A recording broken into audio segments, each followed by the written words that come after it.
ધારાસભ્ય ચૈતર વસાવાના કાફલાને ઝઘડિયાના નાના સાંજા ફાટક પાસે પોલીસ દ્વારા અટકાવવામાં આવતા વિવાદ થયો। ધારાસભ્ય ચૈતર વસાવા દ્વારા આગામી દિવસોમાં ભરૂચ જિલ્લાના ખરાબ રોડ રસ્તાના કારણે આંદોલનની ચીમકી ઉચ્ચારી હતી। ત્યારબાદ આજરોજ ચૈતર વસાવા પોતાના કાફલા સાથે ગોવાલી રસ્તા રોકો આંદોલન માટે જઈ રહ્યા હતા, જે કાફલાને ઝઘડિયા તાલુકાના નાના સાંજા ફાટક પાસે પોલીસ દ્વારા અટકાવવામાં આવ્યો હતો, જેમાં પોલીસ સાથે ઉગ્ર ચર્ચા કરાઈ હતી અને તે બાદ ચૈતર વસાવાને ભરૂચ એસપી ઓફિસમાં લઈ જવામાં આવ્યા હતા। બિસ્માર માર્ગના પ્રશ્ને તેઓ માર્ગ અને મકાન વિભાગના અધિકારીઓને મળી માર્ગના સમારકામ માટે રજૂઆત કરશે।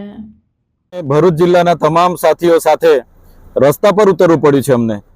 તમે જોઈ લો, સરકાર જ્યારે આપણે ગાડી લેતા હોઈએ છીએ ત્યારે રોડ ટેક્સ, આરટીઓ ટેક્સ, પછી ટોલ ટેક્સ જેવા અનેક પ્રકારના લાખો રૂપિયાના આપણે ટેક્સ ભરીએ છીએ, છતાંય આજે ખાડા એટલા બધા અહીંયા ભરૂચ જિલ્લામાં પડ્યા છે। તમે અંકલેશ્વરથી વાલિયા રોડ જોઈ લો, તમે ભરૂચથી સ્ટેચ્યુ ઓફ યુનિટીને જોડતો રોડ જોઈ લો, તમે દહેજને જોડતો રોડ જોઈ લો। ભરૂચના ડોક્ટરોના મત મુજબ આજે 60% કમર દર્દીઓ વધી ગયેલા છે।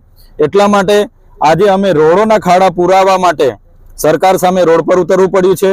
અહીં અમે રોડ પર ઉતરીને રસ્તા રોકો આંદોલન કરી રહ્યા છે, ત્યારે પોલીસ અધિકારીઓ દ્વારા અટકાવવામાં આવ્યા છે અને નેશનલ હાઈવે, સ્ટેટ અને પંચાયતના અધિકારીઓને ત્યાં બોલાવીને એમની સાથે જે પણ રજૂઆતો હશે એસપી સાહેબની અધ્યક્ષતામાં રજૂઆતો તમારે કરવાની છે એવી સૂચના એમની છે। ત્યારે કોઈને પણ હેરાનગતિ ના થાય, કોઈ પણ રાહદારીને પરેશાની ના થાય એને ધ્યાને રાખીને અમે ત્યાં માર્ગ અને મકાન અને એસપી સાહેબને ત્યાં જઈએ છીએ। તમામ લોકો તાત્કાલિક ધોરણે દિન 7માં તમામ જિલ્લાઓના એ પંચાયતના રોડ હોય, સ્ટેટના હોય કે નેશનલ હાઈવેના હોય, તમામ રોડોના ખાડા પૂરવામાં આવે ને ધૂળની ડમરીઓ જેટલી પણ ઉડે છે એ બંધ થાય એવી અમારી માંગણી છે। જેટલા પણ લોકો અકસ્માતમાં મર્યા છે એ ખાડાઓના લીધે એ લોકોને યોગ્ય વળતર મળે, એ અધિકારી અને કોન્ટ્રાક્ટ પર કાયદેસરની કાર્યવાહી થાય, આ જ અમારી આજે માંગણી છે। તમને શું લાગે વહીવટીતંત્ર તમને સહકાર આપશે? વહીવટીતંત્રને અમે અલ્ટિમેટમ આપીએ છીએ આજથી 7 દિવસનું। જો ભરૂચ જિલ્લાના રોડ અને રસ્તાના ખાડાઓ નહીં પૂરાશે તો જે 8 નંબરનો નેશનલ હાઈવે છે એ પણ અમે બંધ કરીશું। શું તમે પેટ્રોલના વધતા ભાવ અને ગાડીના મેન્ટેનન્સથી કંટાળી ગયા છો અને ઇલેક્ટ્રિક વ્હીકલ ખરીદવાનું વિચારી રહ્યા છો? તો ચિંતા છોડો, કારણ કે ગુજરાતની 16 વર્ષથી પણ વધારે અનુભવ ધરાવતી કંપની યો બાઇક્સનો શોરૂમ હવે આપના ભરૂચમાં આવી ગયો છે। અહીંયા તમને યો બાઇક્સ અને જેલિયો કંપનીના ઈ બાઇક મળશે। અહીંયા ઇલેક્ટ્રિક વ્હીકલ ફક્ત ₹60,000 થી શરૂ થાય છે। અહીંયા તમને વિદ્યાર્થીઓ માટે બેસ્ટ એવા Yo bike electron model, Zelio Eeva model, Zelio Legender plus model એવા દરેક પ્રકારના મોડેલ મળી જશે।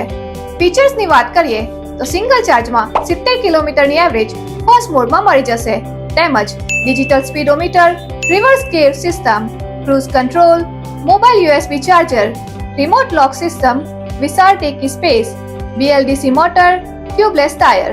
પ્લસ પોઈન્ટની વાત કરીએ તો આ ગાડી ચલાવવા માટે તમને પેટ્રોલ, RTO, RC બુક અને PUC ની પણ જરૂર નથી।